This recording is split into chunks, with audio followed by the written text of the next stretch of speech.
Tous les pays du monde ont décidé que tu avais des droits, comme tous les autres enfants sans différence aucune. Ton opinion doit être respectée pour tout ce qui te concerne directement. Les pays doivent tout faire pour que tout enfant ait droit à la vie et qu'il grandisse correctement. Tu as droit à l'éducation.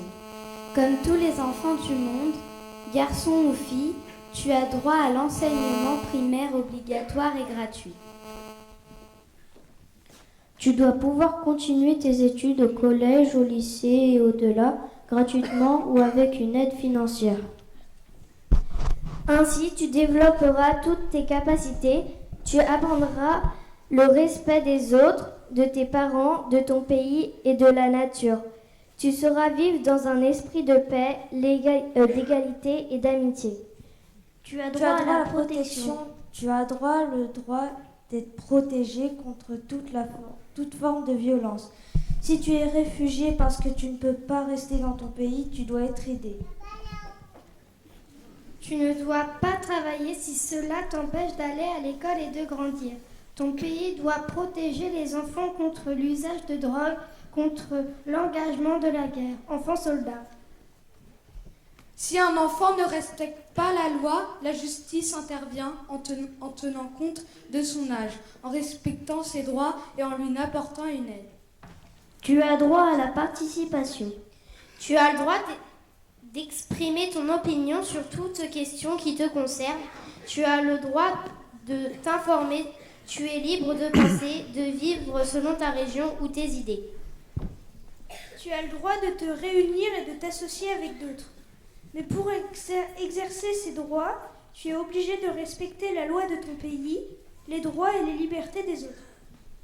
Ton pays doit veiller à ce que les journaux, la télévision, les livres et Internet soient adaptés à ton âge et sans danger pour ta vie.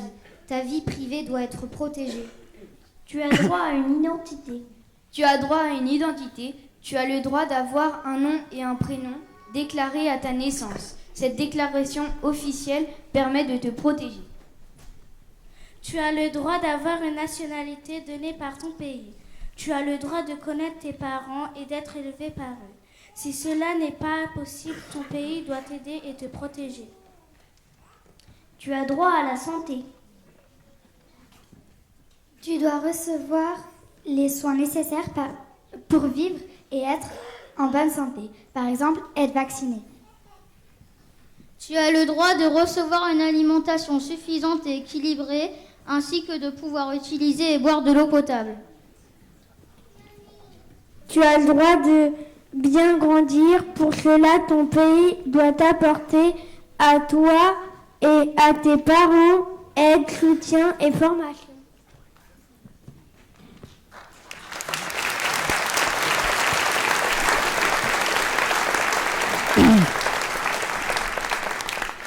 Tu as des droits. D'après la Convention internationale de l'UNICEF des droits de l'enfant du 20 novembre 1989.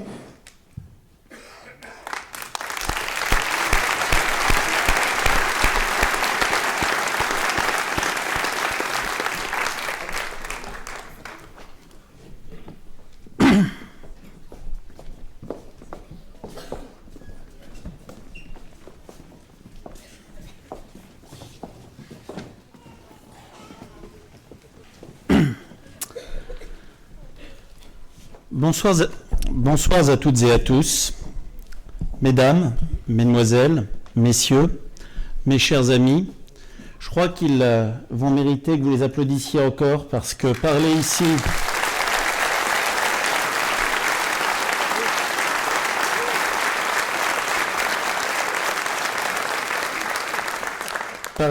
devant un public aussi nombreux, c'est toujours quelque chose de difficile. Et lire cette déclaration des droits de l'enfance, qui, je crois, fait sens, eh bien, est quelque chose de toujours difficile. J'aimerais aussi que vous applaudissiez le Jazz Band de Mency qui nous a accueillis avec Gilda Solve au chant.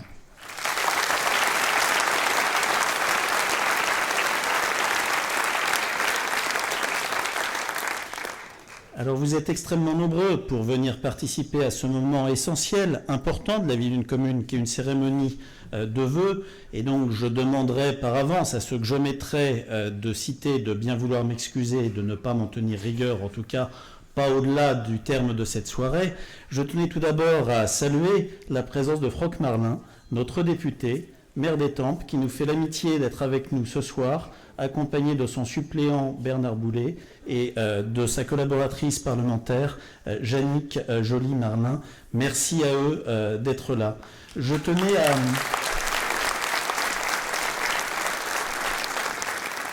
Alors, ça n'est pas que je veuille brimer les autres ou faire du favoritisme, mais si vous les applaudissez tous, on est encore là demain matin. Donc, je tenais à saluer la présence de Isabelle Perdereau, toute nouvelle conseillère régionale, de Patrick Imbert, vice-président du conseil départemental et président de la communauté de communes du Val-d'Essonne. Je tenais à saluer la présence de Caroline Parâtre, vice-présidente du conseil départemental, de Marie-Claire Chambaret, conseillère départementale et maire de Cerny, et de tous nos collègues maires qui sont à nos côtés et qui sont nombreux. Alors là, j'espère ne pas en oublier Jocelyne Boiton de Vers-sur-Essonne, Laurence Budelot de Vers-le-Petit, Jean-Pierre Delotal de Mondeville, Jacques Gombeau qui est venu avec son épouse d'Ormois, Jean-Luc Guarin de Fontenay-le-Vicomte, Wilfried Ilginga d'Auvergnat, les représentants du maire de Chanqueuil, du maire de Balancourt, Jacques Geoffroy, le maire de Chevannes, Marie-Annick Pierre, la maire de La Ferté-Alais, Joël Primo, le maire de Nainville-les-Roches, Gérard Rassier. Et alors lui, vous pouvez l'applaudir, parce que le maire des Chartrons, c'est son anniversaire ce soir, il le passe avec nous.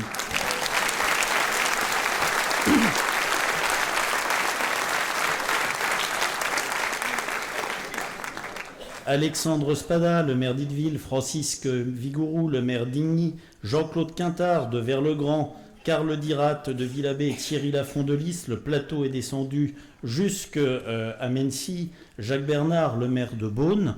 Je tenais également à saluer les représentants administratifs de la communauté de communes, du CIARS, du CIRDOM, avec leurs directeurs qui sont présents, à saluer la présence du capitaine Waro, qui représente le colonel Evans, du lieutenant Thierry de Tavernier, commandant la brigade territoriale de Mency, ainsi que du capitaine, désormais, j'ai du mal, Dalou, qui jusqu'au mois d'août dernier commençait dès notre brigade territoriale et a maintenant rejoint une compagnie que tu connais bien, cher Franck, celle d'Étampes. Je tenais à saluer également la présence de M. Moukberian, délégué général des villes marraines, et des représentants de l'escadron de gendarmerie mobile 18/1 de Satory, dont nous sommes ville marraine, qui nous font le plaisir et l'honneur d'être présents avec nous et qui sont représentés par le lieutenant Écoute. Je tenais également à saluer la présence du principal de notre collège, M. Suzanne, ainsi que du père Grégoire Gèze. Ceci étant dit, et espérant n'avoir oublié personne, je vais maintenant pouvoir vous souhaiter à toutes et tous la bienvenue pour cette cérémonie de vœux qui, il faut bien le dire, après une année 2015 aussi terrible, aussi sanglante, se veulent tourner vers ce qui nous rassemble tous, vers la seule chose qui nous permet au fond de nous projeter vers l'avenir, la seule chose qui nous donne la force d'avancer, de nous lever, de résister, de tenir ferme la barre ou de garder le cap lorsque l'on traverse des périodes de gros temps, de tempête, c'est quelque chose d'extrêmement important qui a pour nom la famille. La famille, c'est savoir d'où l'on vient et c'est savoir où l'on va. C'est savoir où sont ses racines, où est sa terre. La mienne est ici, à Mency, en Val-d'Essonne, en Sud-Essonne. C'est pour cela que, bien qu'ayant eu la chance d'être élu conseiller régional il y a quelques semaines de cela, grâce à vous, par vous, j'ai préféré ce soir être ici avec ma famille plutôt qu'au musée du Quai Branly où ont lieu à la même heure les vœux de la région. Je sais que vous me croirez, mais je voulais vous dire sincèrement que sachant d'où je viens, où que j'aille et quoi que je fasse, cela ne sera jamais au détriment de notre commune. Vous avez eu le plaisir d'être accueillis avant d'entendre le conseil municipal des enfants par un superbe diaporama qui retrace, qui condense le projet des photos de famille. Ce diaporama est l'ensemble de cette exposition. Vous pourrez la retrouver à la fin de cette cérémonie dans la salle Michel-Ange, lorsque nous partagerons la galette des boulangers de Mency. Cette exposition a été réalisée, et je tenais à les en remercier, par le service communication et le service cabinet pour la logistique et la prise de rendez-vous. Et je tenais bien évidemment à remercier tout d'abord notre photographe, Amandine Vallée, mais l'ensemble des agents qui, à titre ou un autre, ont travaillé sur ce projet, qu'il s'agisse de Cécile, de Jean-Marie, de Thibaut, de Wilfried, de Jacques, de Fouzia, de Sabrina, de Sixtine, de Dominique Bruno, et surtout, vous toutes et tous, les familles de Mency qui y avaient participé. En effet, un tel projet, ce n'est pas quelque chose qui est fait simplement ou juste pour faire plaisir aux familles mensoises. Alors, c'est quelque chose de normal, pourquoi pas, mais c'est quelque chose qui va plus loin. Un projet comme celui des photos de famille, c'est vouloir marquer, graver, figer par l'image dans l'histoire celles et ceux qui font et qui sont notre commune. Une ville, Mency, ce n'est pas que des bâtiments, des rues, des parcs, des marais, c'est autre chose. C'est les hommes et les femmes qui la constituent. Et pourtant, on a l'habitude de photographier des travaux, de photographier des bâtiments pour les laisser à l'histoire, et jamais des êtres humains. Nous, ici, nous avons décidé, au travers de ce projet, de marquer ce lien de vie et d'humanité qui nous dépasse et qui nous unit, au travers des âges et des lieux, un lien qui a pour nom famille et qui est trop souvent moqué, méprisé, oublié, ringardisé. Alors qu'est-ce que la famille, me direz-vous? Pour les anthropologues, et si on prend la définition de Claude Lévi-Strauss, une famille est une communauté d'individus réunis par des liens de parenté existant dans toutes les sociétés humaines. Elle est dotée d'un nom, d'un domicile, et elle crée entre ses membres une obligation de solidarité morale et matérielle. Au sens restreint, on peut donc considérer qu'il s'agit du noyau de base de toute société. On peut aussi essayer de la définir à contrario, parce qu'elle n'est pas. Elle n'est pas être d'accord sur tout. Elle n'est pas avoir les mêmes convictions. Elle n'est pas avoir les mêmes idées. Elle n'est pas ne jamais se disputer. C'est, à l'inverse, avoir un patrimoine, avoir des principes, avoir des valeurs communes. C'est les aimer, en être fier et être prêt à les défendre. C'est aussi être heureux de se retrouver entre nous, ici, ce soir, et autour de Joël, que j'avais oublié de citer tout à l'heure, notre mère honoraire, qui me fait une fois encore l'amitié d'être à nos côtés. Une famille, c'est aussi parfois plus difficile. C'est avoir le devoir de tout se dire. C'est un devoir d'honnêteté. C'est un devoir de franchise. C'est dire ce qui est possible et ce qui ne l'est pas, même lorsque cela ne fait pas plaisir. Par exemple, si l'on parle des transports en commun, qui sont à la fois la chance de notre territoire, parce qu'ils lui permettent de se développer, mais qui pénalisent quotidiennement l'ensemble des usagers, parce qu'ils sont catastrophiques, parce que depuis 20 ans, la région et l'État, tout gouvernement confondu, ont décidé d'investir massivement à Paris et à la micro-petite couronne qui va au bout des lignes de métro, considérant que nos terres sont des réserves d'Indiens, bon être oubliés, lorsque l'on dit que malgré le changement de majorité, eh bien les grèves dont nous avons encore été victimes la semaine dernière, et d'ailleurs ça pose la question de la notion de droit de retrait et jusqu'où ce droit de retrait n'est-il pas abusif ou peut-il être exercé? Eh bien ces grèves, ces problématiques ne seront pas solutionnées d'un coup de baguette magique en quelques heures. Il va falloir des mois, voire des années de travail. Parce que lorsque les choses n'ont pas été faites, lorsqu'il faut rattraper le temps perdu, passer de nouvelles commandes, répondre à des procédures de commandes publiques, mobiliser des budgets, même quand les choses se démarrent, et si elles démarrent aujourd'hui, il y aura plusieurs mois, plusieurs années pour qu'elles arrivent à se concrétiser. C'est aussi avoir le courage de dire que de plus en plus, et tous les maires et les élus qui m'entourent le savent bien, nous devons faire face à des moyens qui sont, et c'est un euphémisme, particulièrement restreints. Il n'y a pas une commune, et Mency en fait partie, où nous n'avons pas été obligés de réduire, supprimer, réétaler des investissements, de faire des efforts importants sur le fonctionnement. Et croyez-moi, Il est plus facile lorsque vous êtes présent à une réunion de copropriétaires, à une réunion d'EFUL, et que vous êtes maire, de pouvoir dire, eh bien, mes chers amis, les 5 candélabres que vous me demandez, je fais une note au service technique, ils seront posés dans la semaine, plutôt que de dire, malheureusement, avec 100 euros, je ne sais pas faire 120, pas plus que vous, dans vos foyers, et il faudra attendre, ou nous ne pourrons en faire qu'une partie. Au même titre que dans une famille, il est parfois difficile de dire que le cadeau attendu devra attendre des jours meilleurs.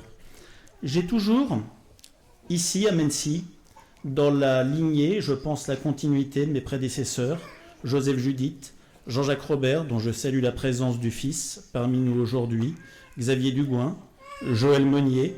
J'ai toujours à Mency conçu notre ville comme une famille et essayé de mettre la famille au premier rang de l'ensemble de nos politiques publiques afin que chacun, de la naissance à son dernier jour, puisse connaître un véritable parcours de vie heureux, équilibré et qui lui permette de trouver toute sa place. Alors, sans être exhaustif de l'ensemble des politiques publiques que nous avons menées en 2015 et que nous allons poursuivre en 2016, je vais me permettre de vous en citer un certain nombre qui m'apparaissent de ce point de vue-là particulièrement importants. Alors bien évidemment, quand on parle de famille, on parle des crèches.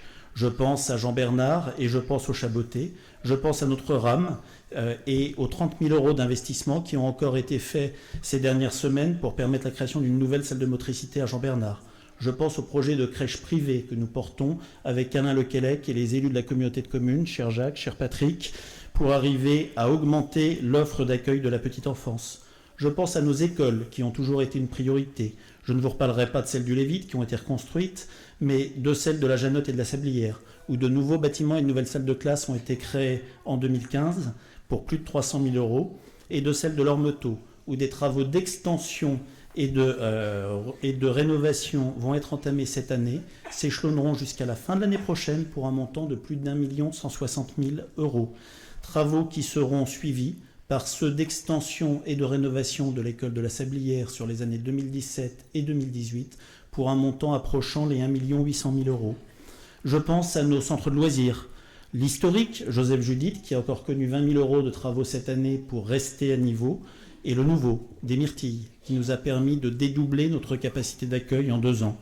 Je pense à la création d'une nouvelle MJ, une maison des jeunes, qui déménage pour avoir 160 mètres carrés au cœur du quartier de la Janotte et qui va mobiliser 50 000 € d'investissement communal. Je pense aux actions nombreuses en termes de soutien scolaire, en termes de chantiers jeunes pour essayer d'accompagner les 16-25 ans dans la réalisation de leurs projets, chantiers que nous multiplions tant au niveau de la ville que de nos partenaires, et je pensais tout particulièrement au CIARS.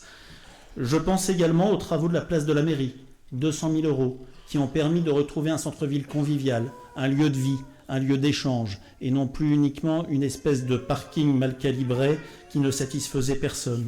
Je pense aux soirées en musique que nous allons lancer 12 vendredis cette année, en alternance au centre commercial de la Verville et en centre-ville, afin de la fin du mois de juin au début du mois de septembre de permettre d'animer notre ville et de faire des lieux d'échange et de rencontres. Je pense aux parcs qui ont été créés afin de permettre à toutes et tous, aux familles de sortir et d'aller se promener, au parc de la Roseraie, ouvert cette année, grâce à la réalisation et à la mobilisation des chantiers jeunes et des agents municipaux du CTM, et aux 2 parcs qui vont ouvrir cette année pour cet été, le parc de Bel Air sur quelques 3 000 m² et le bois de la Justice sur près de 10 000 m². Je pense au PLU, le plan local d'urbanisme qui est en révision depuis maintenant quelques mois et qui a encore 1 an devant lui d'échanges pour grandir et arriver à terme, et qui recouvre 4 objectifs. Le premier est d'essayer de sacraliser, de sanctifier, de préserver notre hyper-centre-ville qui souffre aujourd'hui des méfaits de la loi Allure de Madame Duflot, qui en détruisant les COS, en détruisant les limitations de constructibilité liées au stationnement, eh bien, a créé un véritable appel d'air pour permettre que bien souvent des parcelles dans des centres-villes comme le nôtre ne soient attaquées sans que les municipalités ne puissent légalement faire quoi que ce soit pour les bloquer, sauf à se doter d'un arsenal juridique que nous allons développer dans le cadre de notre PLU. Je pense au travers de ce PLU au 2e axe, le développement d'activités économiques. Parce que bien vivre, c'est aussi pouvoir essayer de d'avoir une activité près de chez soi. Les transports fonctionnent mal, on le sait. L'un des moyens de gagner en qualité de vie, c'est de rapprocher le lieu du travail du lieu de vie. Et après Montvrin 1, après Montvrin 2, nous avons là-dessus, grâce au PLU, lorsque cette démarche sera allée à son terme, la possibilité et l'espoir d'ouvrir de nouveaux secteurs mixtes avec du développement économique et notamment du bureau sur le secteur de la future ancienne emprise GAD à la gare. Ce PLU, c'est aussi vouloir affirmer le devoir de mixité sociale qui est le nôtre. Parce qu'en tant que maire, je ne me satisfais pas de savoir que des jeunes de Mennecy ou des personnes âgées ne peuvent pas continuer à vivre dans notre commune, soit parce que les revenus diminuent avec la retraite, soit parce que les revenus ne sont pas encore là sur les premiers emplois. Et je crois qu'il est de notre devoir de permettre à ces personnes qui ont vécu, qui ont leurs racines à Mennecy, qui ont leur famille, de continuer à y vivre en offrant une offre de logement diversifiée. Et puis enfin, le quatrième point, et nos gendarmes qui sont ici y sont particulièrement attentifs, c'est permettre la pérennisation de notre gendarmerie en permettant sa réinstallation et son agrandissement sur de nouveaux terrains. Il faut savoir qu'aujourd'hui, contrairement à ce qu'impose la réglementation, de nombreux gendarmes de Mennecy ne sont pas logés à la caserne parce que celle-ci est trop petite. Je pense également aux travaux qui sont menés par le CIARS, des travaux colossaux, près de 30 millions d'euros, qui sont conduits sur le Lévite afin de remettre complètement à neuf l'ensemble des réseaux d'assainissement et d'eau potable. Ces travaux qui ont lieu en 3 phases ont démarré en 2015, va se poursuivre en 2016 et s'achèveront en 2017. Ils permettront à un peu plus de 1700 familles d'avoir une assurance que leur maison n'est pas construite sur du sable ou sur des réseaux endommagés. Je pense aux travaux de sécurisation routière. Alors certains me disent, il y a trop de barrières, il y a trop de dodanes. En général, quand on en fait, c'est parce qu'il y a des demandes de riverains qui n'osent plus sortir de chez eux, qui n'ont qu'une peur, c'est de voir leurs enfants renversés. Et ces travaux, nous allons les poursuivre grâce à un contrat départemental. Et là, je me retourne vers nos conseillers départementaux, Caroline, Marie-Claire, Patrick, en sécurisant le boulevard de la Verville, en agrandissant ses trottoirs, de manière à réduire la largeur des chaussées et à permettre aux enfants qui se rendent à pied au groupe scolaire de la Verville de le faire de manière beaucoup plus sécure qu'aujourd'hui. Lorsque l'on parle de sécurité, et Romain Bossard le sait bien, eh bien là aussi nous avons une action forte. Même si malheureusement, bien souvent, les lourdeurs étatiques ne nous aident pas. Je pense à la vidéoprotection, 10 caméras par an en moyenne. Et vous voyez, je vous parlais de devoir de franchise tout à l'heure. Nous avions l'année dernière budgété l'installation de 10 nouvelles caméras pour couvrir le périmètre allant de la gare jusqu'au rond-point des pompiers et tout le quartier du Bel Air et de la Janotte. Ces travaux envisagés ont fait l'objet d'inscriptions budgétaires au budget 2015 de la commune, ont fait l'objet d'appels d'offres qui ont été attribués, mais n'ont pas pu être démarrés faute de notification de subvention de l'État plus de 6 mois après les avoir demandés. Eh bien, la conséquence de tout ça, c'est que les gens attendent, c'est que nous prenons 1 an de retard et que parce qu'un arrêté de notification de subvention n'est pas pris dans les temps, eh bien, les gens ne se sentent pas en sécurité.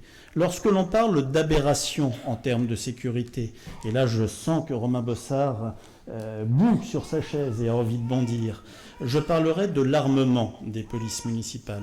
Nous avons délibéré avec le conseil municipal de manière unanime au mois d'avril dernier, lors de la 2e quinzaine d'avril, pour armer notre police municipale. Nous avons saisi l'État le 5 mai dernier, 8 jours après. À ce jour, notre police municipale n'est pas encore armée et elle ne le sera pas avant le mois d'avril ou mai. Car il faut savoir que dans ce pays, alors que nous sommes en période d'alerte terroriste, rouge, écarlate, je ne sais même plus, eh bien la durée de procédure imposée aux communes entre le moment où la demande est faite, où les autorisations de port d'armes sont faites, les détentions sont faites, les autorisations de formation sont faites, les envois en formation des agents sont faits, les formations sont validées, il se déroule à peu près 1 an. C'est la vérité des choses auxquelles nous sommes confrontés quotidiennement et contre lesquelles nous devons nous battre. La sécurité, c'est aussi quelque chose qui relève de ce qui était avant le bon sens, la solidarité et l'entraide familiale ou l'entraide entre voisins, c'est le développement des voisins vigilants. Mais c'est quelque chose que nous avons dû prendre à bras-le-corps parce que c'est des choses qui ne se faisaient plus naturellement. Et nous avons aujourd'hui plus de 15 quartiers de la commune qui sont couverts, un maillage de près de 180 voisins vigilants. Et ce réseau a permis l'arrestation en flagrant délit au mois de décembre d'un cambrioleur qui sévissait sur le secteur du Petit Mency. Je le dis, et la justice d'ailleurs a fait son travail, puisque cette personne a été condamnée à 1 an de prison ferme en comparution immédiate. Notre commune, c'est également le soutien que nous amenons à nos associations, avec quelques 250 000 € de subventions encore votées cette année, malgré les baisses de dotation de l'État. C'est également le soutien aux associations sportives et à nos structures, avec en 2 ans 165 000 € de travaux qui vont être investis pour le tennis, dans le cadre du programme pluriannuel de mise à niveau, de remise à niveau de l'ensemble de nos structures de tennis. Et c'est 55 000 € qui vont être engagés pour assurer la pérennité du chauffage du gymnase Guiton. Notre commune, c'est également le bel âge. Le bel âge, c'est important. C'est important non seulement de pouvoir avoir une vie, une animation qui est proposée par nos services, mais également de pouvoir vivre et se loger sur une commune. Nous avions historiquement le foyer logement, Goraz. Nous avons depuis quelques années la chance, cher Joël, c'est toi qui avais porté ce dossier, un EHPAD, un établissement médicalisé qui s'est ouvert rue du Petit Mency. Nous aurons dans les 2 ans qui viennent 2 nouvelles structures à destination de nos aînés, de nos seniors, une résidence intergénérationnelle qui va ouvrir ses portes dans notre futur écoquartier, et puis une résidence senior privée qui viendra achever le réaménagement de l'ancienne emprise de la papeterie à la gare. Mais c'est également une commune travaillée pour le collège, même s'il s'agit d'une compétence départementale. Cette année, nous allons créer, en juillet et août, 70 nouvelles places de stationnement, 20 dans le prolongement du parking actuel du collège et 50 sur l'avenue de Villeroy, afin de faciliter le rôle des parents qui se rendent au collège quotidiennement et également de permettre aux résidents de la résidence du Regard de se garer plus facilement. Ces travaux d'un montant de 136 000 € bénéficient, et je remercie l'ensemble des élus communautaires et son président qui sont ici, d'un fonds de concours de la CCVE. La ville seule n'aurait pas pu les porter. Je vous disais tout à l'heure, la vie économique, c'est important, rapprocher le lieu de travail du lieu de vie. Eh bien, nous y travaillons, notamment avec Jacques Gombeau, Alain Lequelec, Patrick Imbert, en développant Montvrin 2. Nous avons créé cette année, et ça a été, hélas, aurais-je envie de vous dire, un succès, pour la première fois un forum de l'emploi, que nous avons pu porter à 2 reprises, grâce à l'investissement d'une 40aine d'entreprises du secteur qui nous ont fait le plaisir et l'honneur de venir. Une ville comme Mency, c'est aussi une ville de culture et d'animation. Et je sais que Francis Potier veille particulièrement sur ces sujets. C'est une ville qui est fière d'un conservatoire, qui est une de ses figures de proue, qui est pour nous une vitrine. C'est une ville où il est possible la même année d'aller voir l'ONIF ou des concerts de rock. C'est une ville qui va encore cette année, grâce au travail de Francis, de Laetitia Lebac, de Bruno Carani, proposer au début du mois de juillet une journée que vous découvrirez dans le cadre de ce que nous allons appeler les Folies du Parc, et qui sera une journée de contes déambulatoires dans notre parc. C'est une ville qui, grâce à Claude Garot, Jacques Joël et tous les bénévoles qui travaillent avec eux, propose chaque année, et ce sera le cas le week-end prochain en 8 encore, un festival du livre. C'est une ville qui, au travers de son programme d'animation, permet aux Mensois de bénéficier de braderies, d'une fête de la musique, du Dreamscar, des marchés de Noël ou encore du Mency en fête pour le 14 juillet. Et puis je ne peux pas vous parler des projets de notre commune sans parler des 2 qui pour moi sont les plus structurants pour les 2 années qui viennent. Je vois Jean-Luc Guarin qui est sur sa chaise, qui voit de quoi je vais parler. Tout d'abord la piscine, fermée en janvier 2008 par le département de l'Essonne pour des raisons essentiellement économiques et politiques. Piscine qui fait l'objet des derniers arbitrages d'appel d'offres à la communauté de communes, sur lesquels nous travaillons particulièrement avec Patrick, Jacques Gombeau, Jean-Luc Guarin, qui suit tout à fait particulièrement ce dossier, et qui devrait nous permettre le mois prochain d'avoir un groupement désigné dans le cadre d'une délégation de service public, une DSP, pour procéder à la reconstruction et à l'exploitation de cet équipement, c'est-à-dire qu'il aura fallu globalement 10 ans entre la fermeture et la réouverture de l'équipement, puisque si ce dossier est, comme je l'espère, attribué au mois de février, le temps légal des dépôts de permis de construire et incompressible des constructions font que dans 2 ans, nous pourrons, je l'espère, annoncer lors de ces vœux la date exacte de l'inauguration, si tant est qu'elle ne se fasse pas en même temps.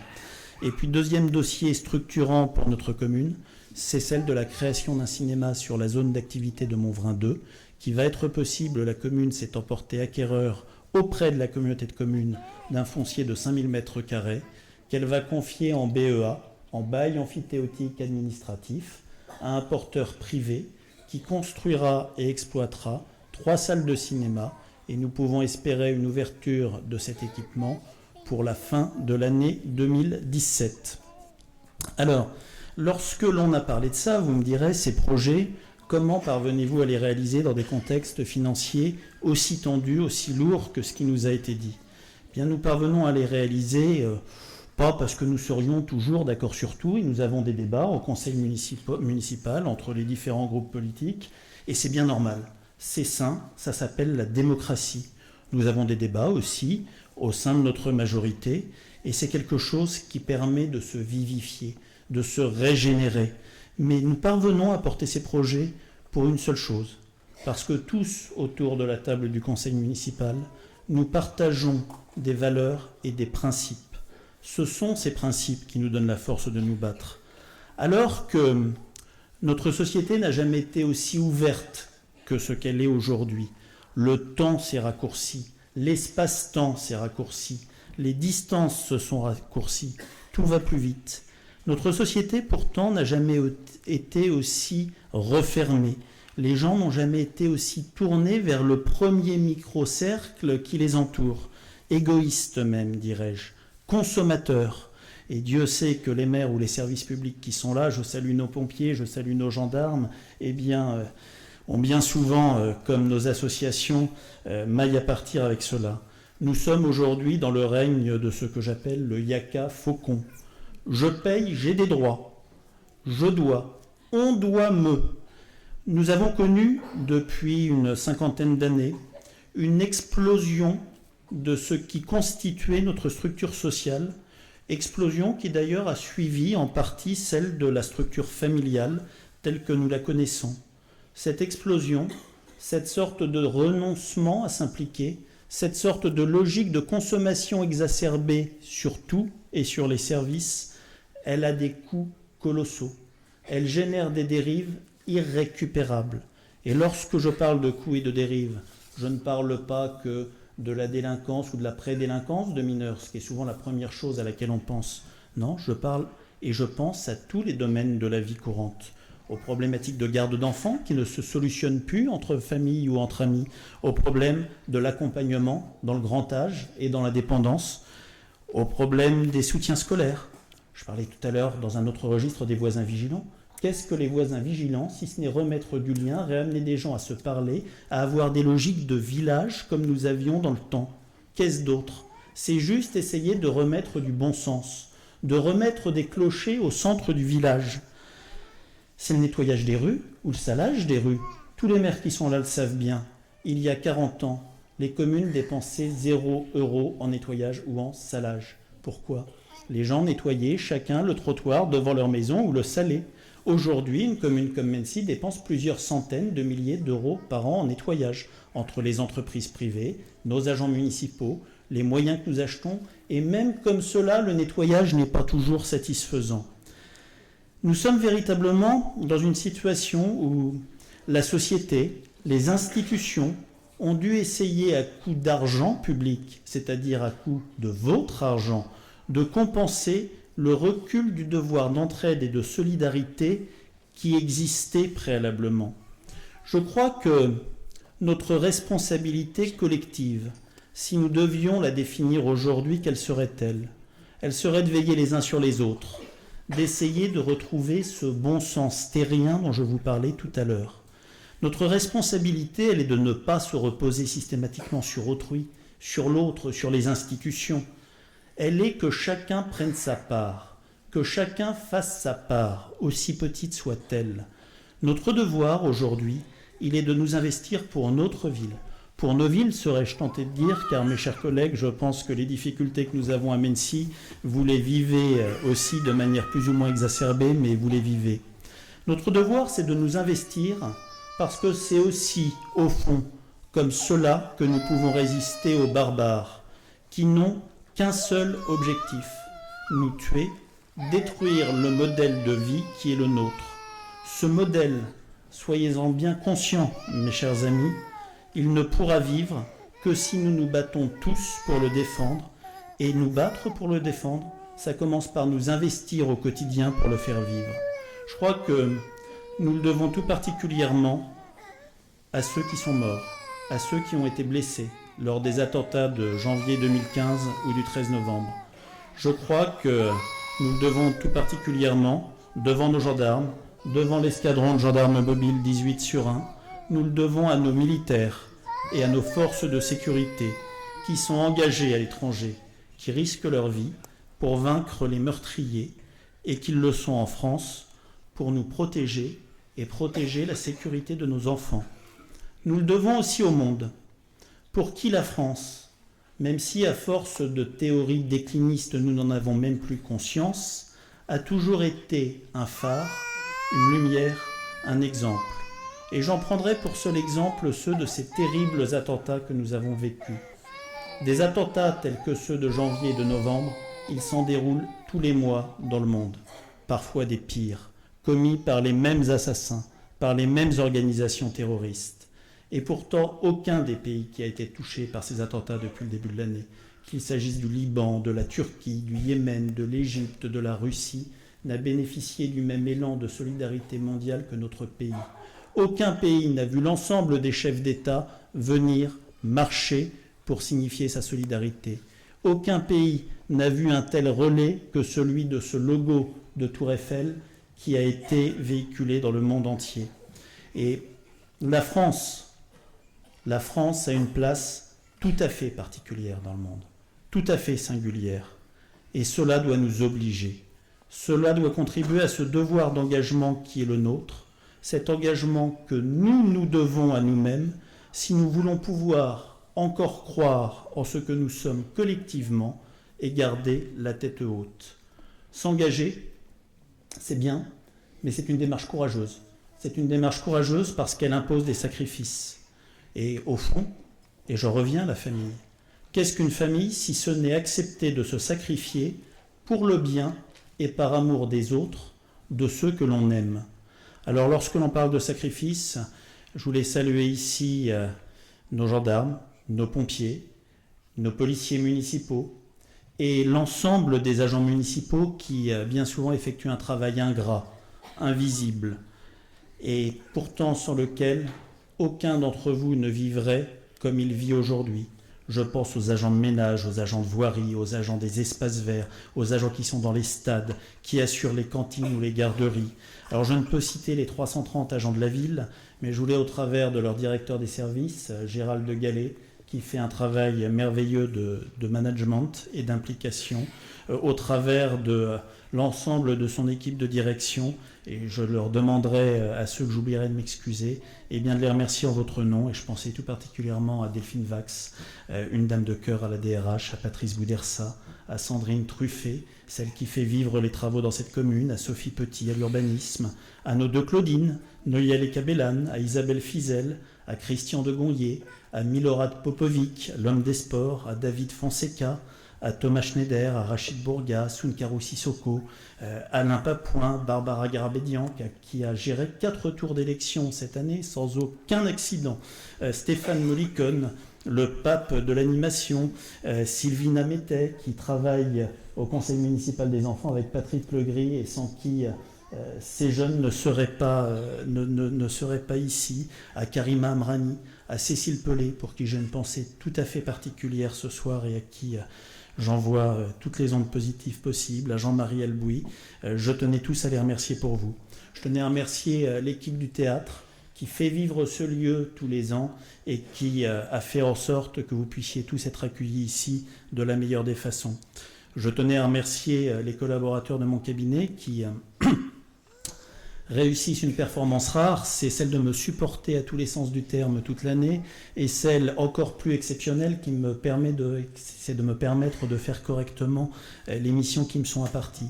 Je tenais à les remercier, Jacques Nave, Sabrina Subil, Fouzia Châtelet, Sixtine Marbeuf, et puis par extension, ils ne sont pas au cabinet, mais des fois ils nous subissent comme ils sont juste à côté, à Lionel et Marie-France. Je tenais à remercier l'ensemble des élus pour leur travail, à mes côtés, pour leur confiance, pour ce qu'ils font pour vous. Et puis, je tenais également à remercier ma famille qui accepte des sacrifices qu'elle n'a pas choisis, mais que je lui impose. Je tenais à remercier mes enfants, dont le père n'est pas toujours autant là qu'il le devrait ou qu'il l'aimerait. Je tenais à avoir une pensée tout à fait particulière pour Sylvie, qui vit avec moi, ou parfois devrais-je dire un fantôme, et qui doit supporter, lorsque le fantôme rentre, de le récupérer exténué, vidé, parfois sans la moindre capacité d'écoute, parce que cette capacité, elle a été donnée à d'autres qu'à elle. Merci à elle pour l'amour qu'elle me porte et que j'essaye de lui rendre, quoique très imparfaitement. Alors ces sacrifices que nous nous imposons à nous-mêmes et que nous imposons à nos familles, tous les élus qui sont autour de moi les connaissent parce qu'ils les vivent de la même manière. Et ils ne diront pas le contraire. Nous l'acceptons, je crois, pour une raison. C'est parce que nous avons conscience de contribuer à quelque chose qui est plus grand que nous, quelque chose qui nous dépasse et qui nous oblige. C'est la vie de notre pays, la vie de notre République. Au fond, tous ici, mes chers collègues, notre famille, ce n'est pas uniquement notre sang, c'est plus. Notre famille, c'est cette communauté qui plonge ses racines jusque dans l'Antiquité gallo-romaine. C'est cette famille qui a su se revivifier au siècle et à la philosophie des Lumières. Notre famille, elle réussit ce paradoxe d'être tout à la fois De Gaulle ou Mendès France, Léon Blum, Jean Moulin, Jean Zay, Jean Jaurès, Clémenceau, Zola, Jules Ferry, Victor Hugo, Napoléon, Lafayette, Voltaire, Rousseau, Louis XIV, Hugues Capet, Charlemagne, Clovis, Auguste ou Vercingétorix. Notre famille, c'est cette histoire commune dont nous avons hérité et que nous avons reçue en partage, mais plus encore, c'est cette histoire à venir que nous avons le devoir de construire ensemble pour nos enfants. Notre famille, elle n'est ni blanche, ni jaune, ni noire. Notre famille, elle n'est ni chrétienne, ni juive, ni musulmane, ni athée. Notre famille, elle est celle qui accepte toutes les couleurs de peau et toutes les religions. Notre famille, c'est celle qui les protège toutes. Notre famille, elle a 4 mots sacrés: liberté, égalité, fraternité et, cher Franck, laïcité. Notre famille, ses seules couleurs, ce sont le bleu, le blanc et le rouge. Notre famille, elle a un hymne qui donne des frissons et une boule au ventre lorsque nous entendons, un hymne que je vous inviterai à chanter avec moi en vous levant dans quelques minutes et qui s'appelle la Marseillaise. Notre famille, elle a un nom, c'est la France. Vive Mency, vive la République, vive la France.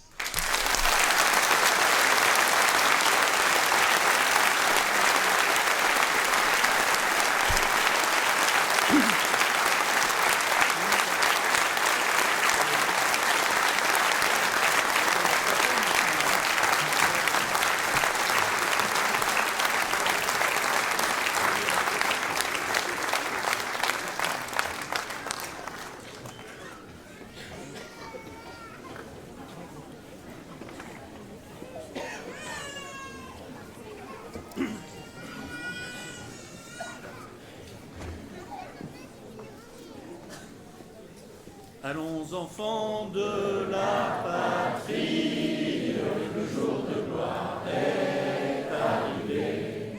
Contre nous de la tyrannie,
Et ben voilà. Donc vous êtes toutes et tous invités à vous diriger en utilisant la sortie qui est sur ma gauche vers la salle Michel-Ange pour découvrir l'exposition complète des photos de famille et partager la galette de l'amitié.